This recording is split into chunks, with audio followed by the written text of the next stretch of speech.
मुंबई की भीड़ भरी सड़कों में जहां हर चेहरा किसी मंजिल की तलाश में भाग रहा था, वहीं एक लड़का था, रघु। ना उसके पास डिग्री थी, ना किसी बड़े कॉलेज का नाम, लेकिन उसके अंदर एक ऐसा हुनर था जो किसी किताब से नहीं, जिंदगी की ठोकरों से सीखा था। वो अपनी माँ के साथ एक छोटी सी चाय की दुकान चलाता था। दुकान ठीक उस बड़ी फैक्ट्री के बाहर थी जहां से रोज सफेद शर्ट पहने इंजीनियर, बड़े अफसर और गाड़ियों के शीशे चढ़ाकर निकलते थे। माँ अक्सर कहती, बेटा तू भी पढ़ लेता तो इंजीनियर बन जाता। रघु मुस्कुरा देता, अम्मा मैं डिग्री से नहीं, अपने हाथों से कुछ बड़ा करूंगा। हर दिन जब वो चाय बनाता, उसकी नज़र फैक्ट्री के गेट पर टिकी रहती। वो देखता कि कैसे मजदूर थके हुए चेहरे के साथ अंदर जाते हैं और उदास होकर बाहर निकलते हैं, कैसे ट्रक लोडिंग के वक्त बार बार माल टूटता है, कैसे मशीनें आधी आधी चलती हैं। रघु को हर आवाज, हर हरकत में एक कहानी दिखती थी और हर कहानी में एक गलती।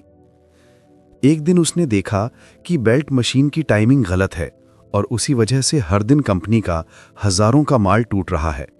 उसके दिमाग में बिजली सी कौंधी। वो भागा भागा गार्ड के पास गया। भाई अगर बेल्ट की टाइमिंग बस 2 सेकंड आगे कर दो तो सारा नुकसान रुक जाएगा।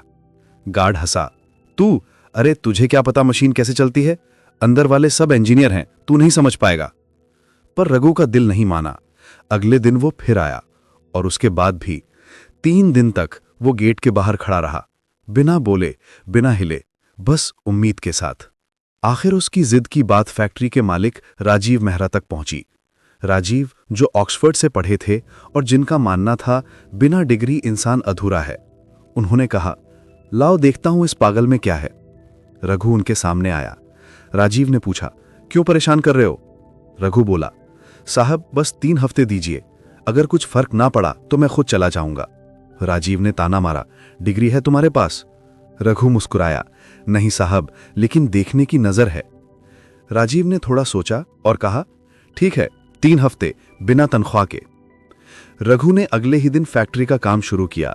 वो सूट बूट पहनकर ऑफिस में नहीं बैठा, वो सीधे मजदूरों के बीच गया, उनकी भाषा में बात की, उनके साथ खाना खाया और उनके जैसे पसीना बहाया। वो सुबह से शाम तक मशीनों के बीच खड़ा रहता, उनके चलने की आवाज सुनता, बेल्ट की हर चाल पर गौर करता। उसने अपने हाथों से पुरानी ग्रीस हटाई, मशीनों को साफ किया और देखा कि कहाँ क्या दिक्कत है। रात को फैक्ट्री बंद होने के बाद भी वो रुकता, अपने छोटे से टूल किट से पुर्जे खोलता, कबाड़ से काम की चीजें चुनता और खुद अपने हाथों से नई चीजें जोड़ता।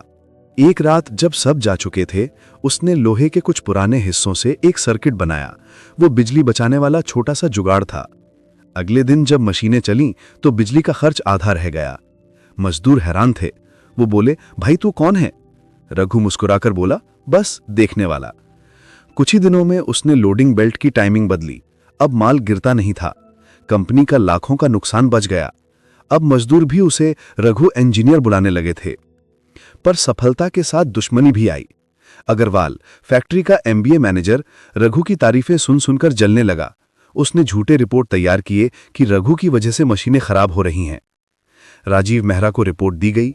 उन्होंने रघु को बुलाया, साबित करो कि तुम सही हो। अगले दिन फैक्ट्री के बीचों बीच रघु ने सबके सामने मशीनें चालू की। सब कुछ बिल्कुल सही चला, कोई खराबी नहीं, कोई रुकावट नहीं। मशीनें ऐसे चल रही थीं जैसे नई जान मिल गई हो।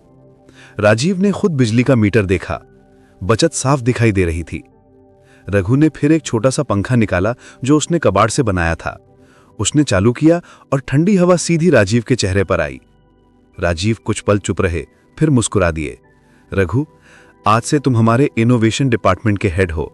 डिग्री की नहीं, तुम्हारी सोच की कीमत है यहां। सालों बाद मेहरा टेक इंडिया की सबसे नवाचारी कंपनी बन गई। रघु ने मजदूरों के बच्चों के लिए एक टेक्निकल स्कूल खोला, जहां दीवार पर लिखा था, यहां दाखिला डिग्री से नहीं, जिज्ञासा से मिलता है।